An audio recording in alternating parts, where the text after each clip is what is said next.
Welcome back to the kitchen. I am Busy Dad. Today we are making Korean fire chicken.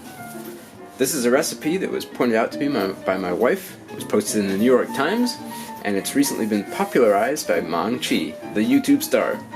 I don't mind cribbing her recipe a little bit because she's got 7 million views and I'll maybe get 7, so I feel okay about that. But we are going to do things a little bit differently. Just like is common in my kitchen, I don't always make things the traditional way.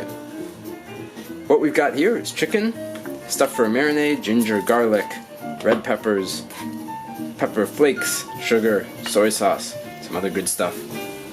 Okay, let's go ahead and get started. We've got rice on the pot, and we're going to make our marinade. Now our marinade is going to take several different types of ingredients in it. We've got a fresh set, garlic, ginger, and then we've got some stuff that comes from a can or a bag. One of those things should be Korean gochujang, which is hot pepper sauce, but I don't love the way it tastes. However, I think that this dish isn't going to work without any peppers. You need this for color, for taste. And so I've finally chopped up some chilies here. They are not spicy, and that's okay because we are also using hot pepper flakes. This is not cayenne pepper. This should be Korean pepper flakes, or you could use what I've got here, which is Syrian or Aleppo peppers. Adds an awesome flavor. These are very, very similar to what is sold as quote-unquote Asian pepper flakes. Alright, we need soy sauce. A bunch. I'm going to add a little bit of rice wine. Keep in mind this is a marinade. And then we need a bunch of sugar. So you can see already pretty highly flavored here. This should be great. Okay, so we're going to put this marinade all over our chicken. These are chicken thighs, extra fatty, extra flavor. So this is going all up on here. And then using our clean hands, we're just going to make sure it's coated everywhere. If you're wondering if this is going to sizzle when it hits the pan, the answer is absolutely yes, because of all of the seasoning on it. Alright, let's check it out. Yep, there we go.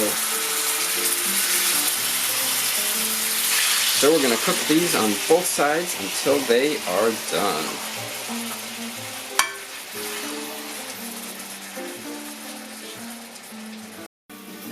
I'm taking the liberty of adding some chopped carrots to this dish because I think it will taste awesome. So this chicken is done cooking, and you can see that it has turned this great color. The sauce is reduced. You could eat it now and it would taste great, but we are going to stick this under the broiler in the oven. To do that, I'm actually going to transfer all this stuff to a pan that is more friendly for the broiler, but you could leave it in the same pan. And then once that's done, make sure we keep all of this sauce. Once that's all set, we're actually just going to go ahead and smother this in cheese and some green onion. And you can probably tell this isn't going to be the healthiest dish in the world, but it is going to be tasty. So we'll go ahead and spoon out some rice for ourselves. Maybe some greens if we're doing that. Uh-oh. Alright, here's what this looks like when it comes out. Doesn't that look amazing? I think so. We'll keep this pot handle here so we don't burn ourselves, which is what I always do. Look at that. Let's try this.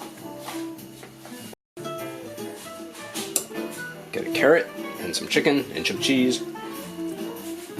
The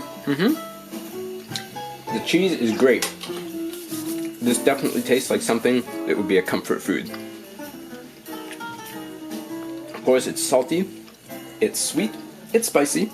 It's pretty much a great meal. Well, that's pretty much it. I hope you like this. Give me a thumbs up, hit subscribe so you can see more videos like this. Enjoy your cooking and your time in the kitchen. Make this however you want, it will be great. Join me next time when Busy Dad is cooking. I knew